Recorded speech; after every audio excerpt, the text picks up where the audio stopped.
The story for Emily Blunt began in November 2000, not the most successful year for her, after the stunning success of The Devil Wears Prada and the critically acclaimed, but not audience beloved, The Jane Austen Book Club. The Great Buck Howard and Sunshine Cleaning went largely unnoticed, leaving the actress feeling anxious. For Emily Blunt, it was just another night of feeling disheartened about the lackluster reception to her recent films. Little did she know, her life was about to change forever when her friend Anne Hathaway dragged her to an unassuming party. We were discussing how much I loved being single. Then Anne says, "Oh my gosh, there's my friend John." They met, though Emily had no idea she'd encountered her future husband, John Krasinski. There were a lot of people around, and one of them introduced me to Emily. I shook her hand and felt like I plummeted into her eyes. "I was ready in that very moment to just completely fall for her forever," said John, then known only as Jim Halpert from The Office. So smitten, he immediately asked the beauty on a date.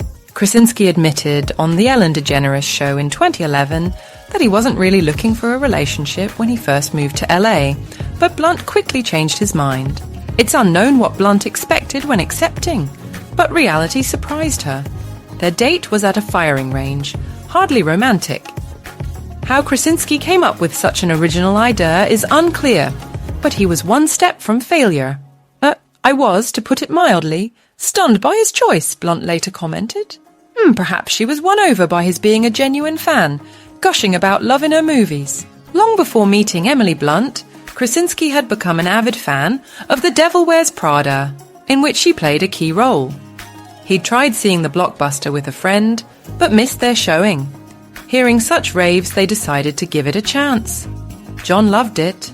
Though the pair hadn't met yet, the Office star became enamoured with his future wife when the film premiered in June 2006. In a 2016 interview, the actor recalled how after dating for a bit, Blunt asked if he'd seen it. I said, yeah. She asked, how many times? And I said, a lot. She goes, what's a lot? And I went, I've seen it 75 times. I'm lucky she still stayed with me and didn't realise she had actually married a stalker. Their relationship moved quickly. The next date was less extreme. Pizza, followed by watching Jaws together. A scenario they repeated 9 times without changing the film.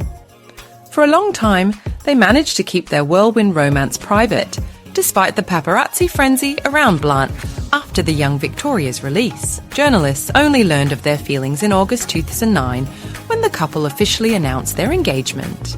However, they didn't share proposal details. When asked how he proposed, Emily was vague. All I can say is there were flutes playing, there were trilliums, and behind a parted cloud. And there was like a ring involved. John was even more cryptic. We were in LA and there were unicorns there. There were like oceans and clouds, and it was wild. The news of their engagement sent the media into a frenzy, with speculation about how lavish and star-studded the wedding would be given their famous friends like George Clooney and Justin Theroux. But John and Emily opted for a low-key private ceremony at Clooney's Italian villa in July 2010.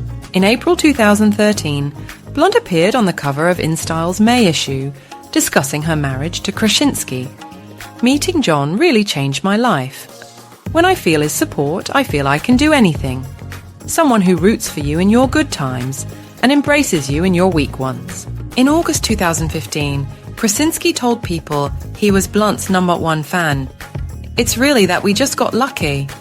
I'm having more fun now than the day I met her, and it's pretty wild. Emily and John started family life by agreeing to certain rules, though the full list remains secret. They've acknowledged only deciding never to be apart for more than 2 weeks and absolutely not working on the same film together. They stuck to the first rule, even after having daughters, Hazel, 2014, and Violet, 2016. John accompanied Emily on global filming trips, becoming a doting dad. John's an amazing father. He dotes on the little ones, and they adore him. He spends so much time playing, feeding, taking them on bike rides. John's my dream man.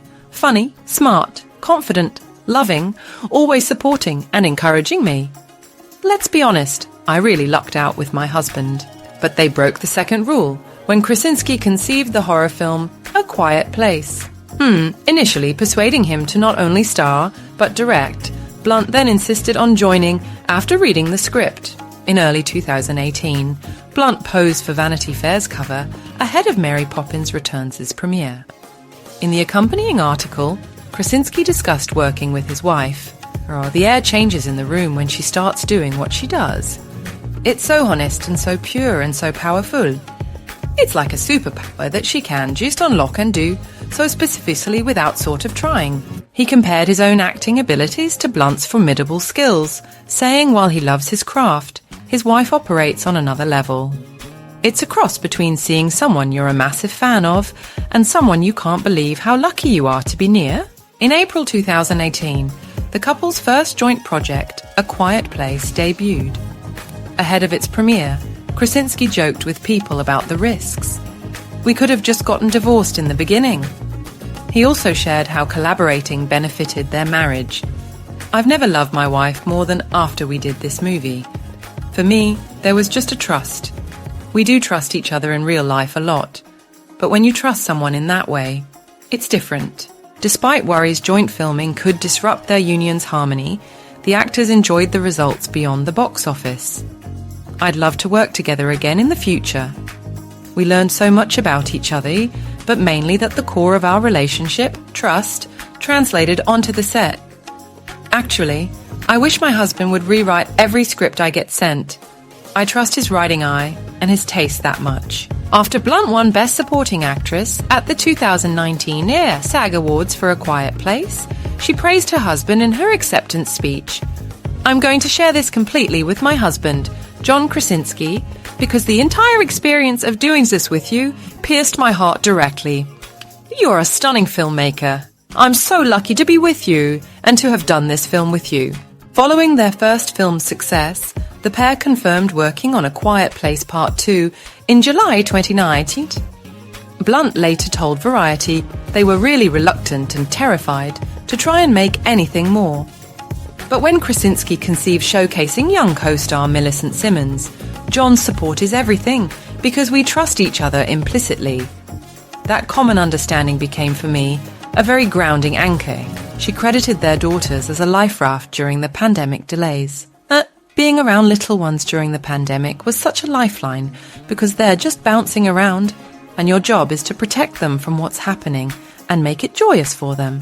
After COVID delays, Blunt and Krasinski's long-awaited A Quiet Place Part 2 finally released in May 2021, becoming the pandemic's first film to surpass $100 million at the US box office.